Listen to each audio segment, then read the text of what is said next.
YouTube? Hope you're having a great day. It's raining over here in the Bay Area. Probably the first significant rain we've had in at least 6 months.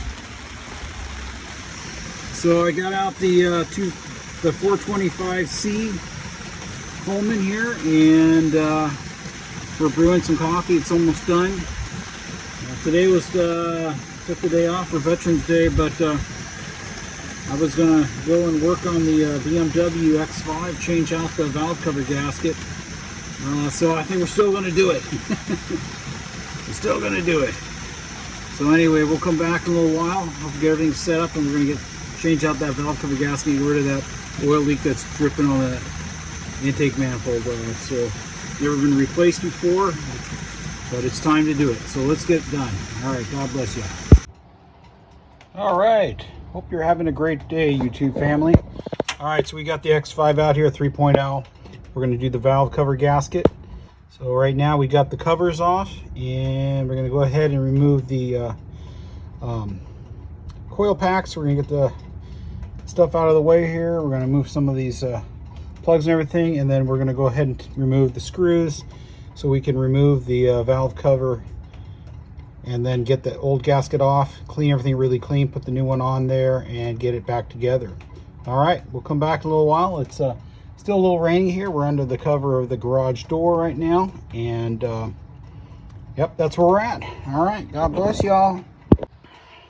All right, so we got all the coil packs popped out. These can be tricky sometimes to get them out. What I usually do, let's see if I can do this here. Hold the phone, sorry, I'm not that high tech. What I usually do is carefully is I'll take a screwdriver and gently I'll pull on the rubber, apply even pressure, gently like that. And I've never had a problem doing it that way. There's special tools you can buy to pull these out, but yeah, sometimes you can use your hand, and if you're lucky you can pop them right out, especially if they're new. When you pull these out, unless you're troubleshooting, there's no specific reason to put them back in the exact same spot, so they can just come right out. Now, if you're troubleshooting, if you got a misfire, then yeah, first of all, you look at your P code, whatever code you have, see if you can determine which cylinder is misfiring. And usually, what's a good way to do it is to the one that you suspect is misfiring is move the one coil pack over, switch it with another one, and then see if the code switches to that that cylinder.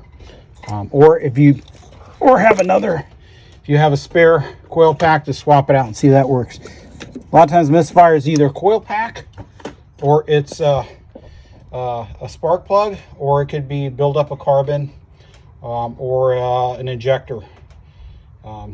Clogged or something, injector type of situation.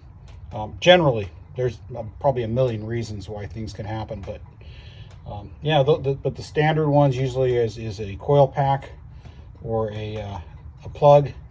My Mini Coopers, the NGKs stuff, sometimes they're sensitive.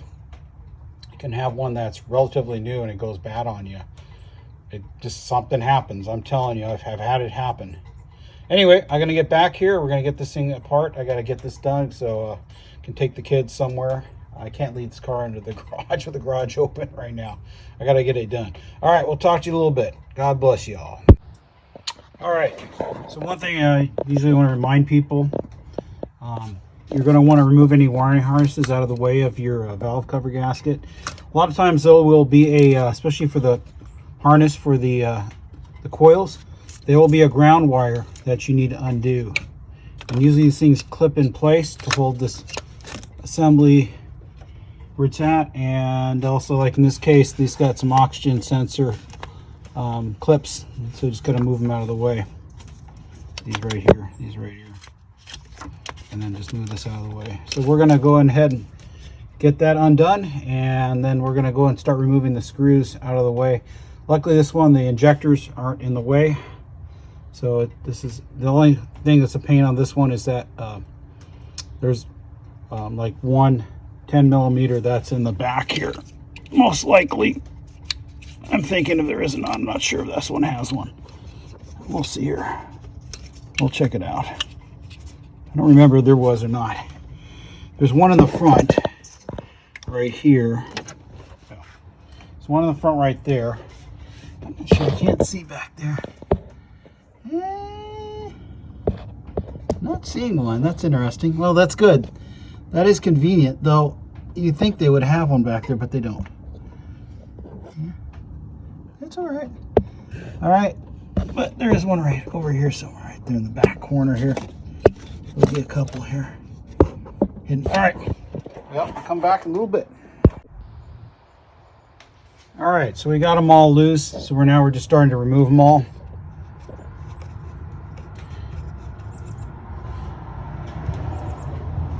So usually what I do is I'll take something like in these cases these are all 10 millimeter, get something that I can easily just go around and pull them out. Try not to lose them. Make sure you get them all out of there. All right, well, let me go around and pull these out. These cases have a seal. You have a rubber seal there. Now the kit, it'll come with a seal.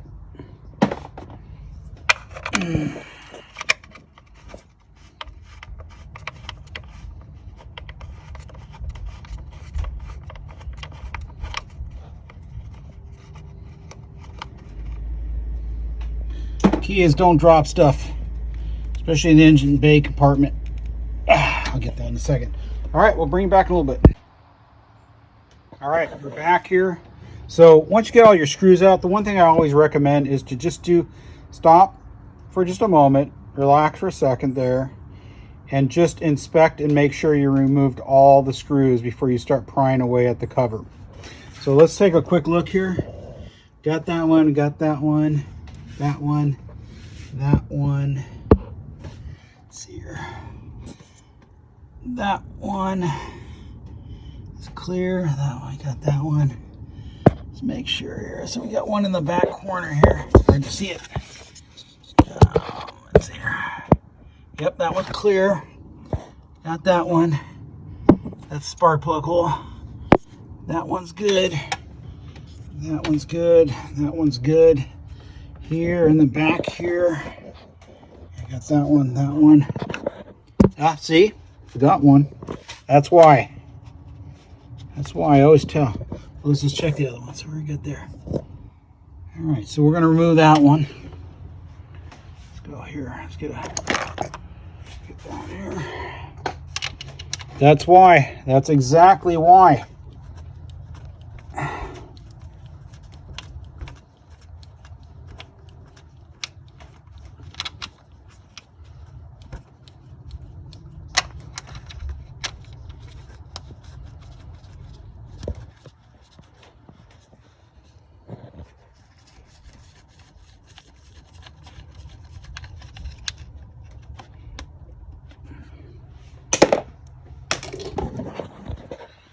So,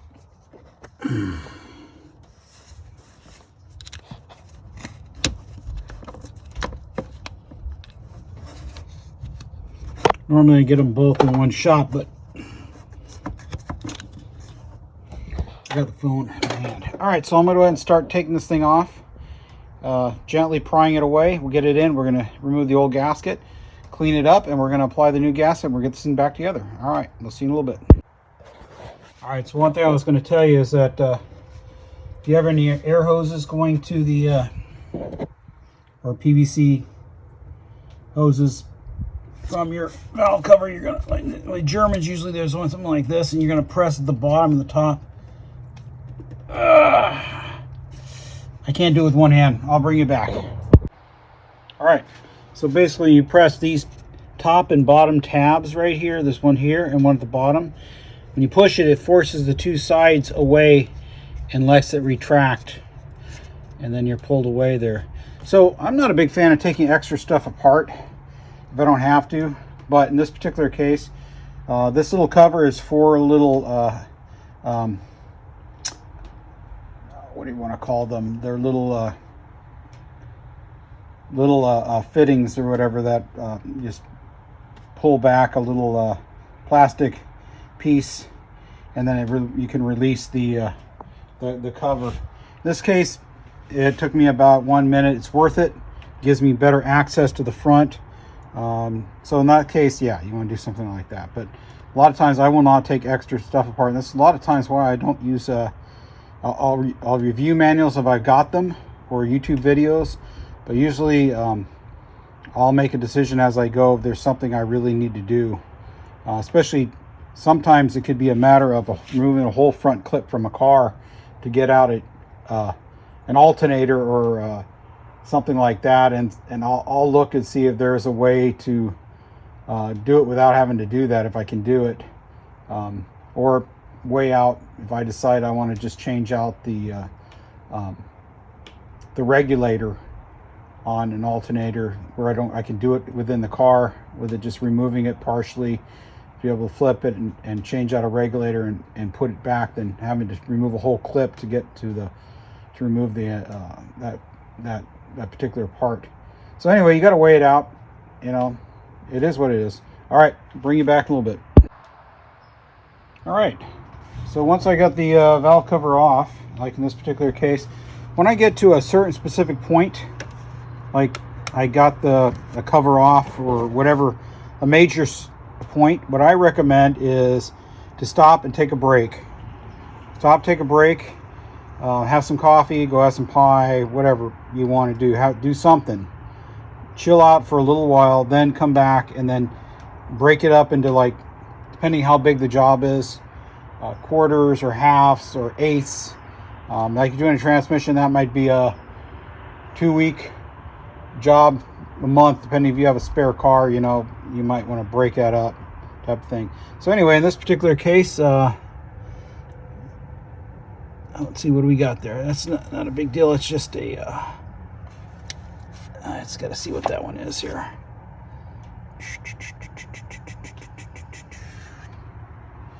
So we're looking through here. What we got here? All right.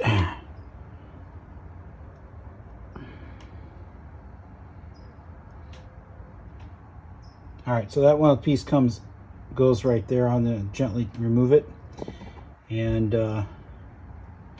get everything cleaned up, and then we're going to reassemble. All right, we'll bring you back in a little bit. All right, so one thing I always do, I'm going to go in and get some coffee and something to eat, and then I'm going to come back and put this thing together, clean up and put it together. Is all, like I said, I'm doing this valve cover. I'm going to lay out my new gasket side by side with the valve cover, and any additional gaskets like these right here for the spark plugs, and then the rubber O-rings, or whatever you want to call them, inserts for all the screws. Make sure everything's looks like it's good. It's a good fit.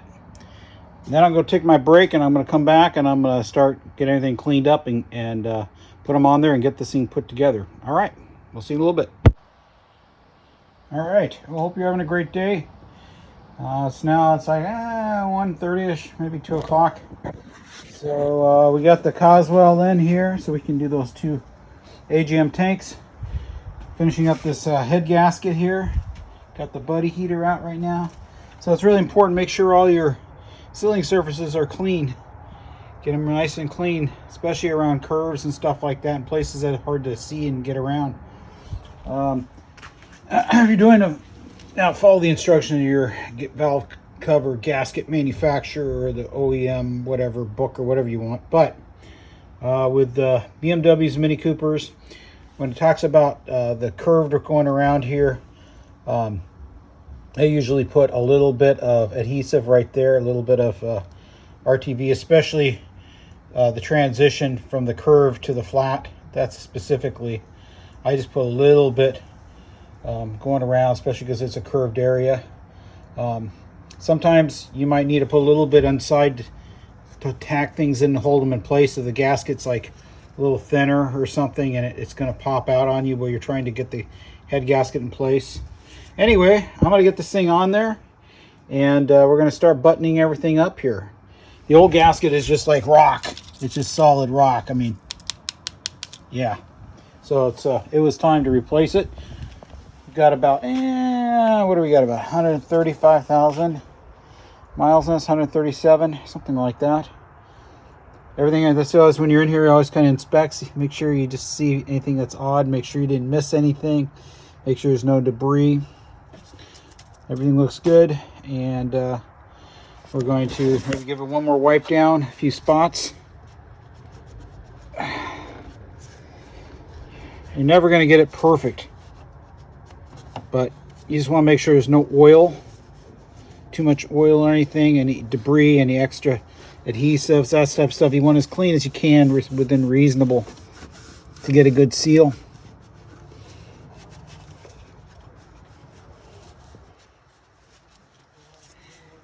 All right, I'll bring you back in a little while. All right, well, we got the head valve cover. We got it all buttoned up. So now we're just going to go ahead and put all back our wires, our coil packs, all the little miscellaneous stuff, and we'll be done with this thing. These particular ones, they don't actually need a really torque them, because they just gently bottom out. That's how they're kind of designed, so you don't over tighten them. But I always try to do a cross pattern as I'm starting to tension them up, just so everything goes on kind of even. Anyway, let's get it all back together, and we'll see you in a little while. All right, so just make sure that the your wires from your O2 sensors, that you got them routed through the little grooves above the exhaust manifold and all that stuff. Right under here. You run across and make sure that they're up high, out of the way, where they won't be in any problems. And then make sure the plugs snap in place right here.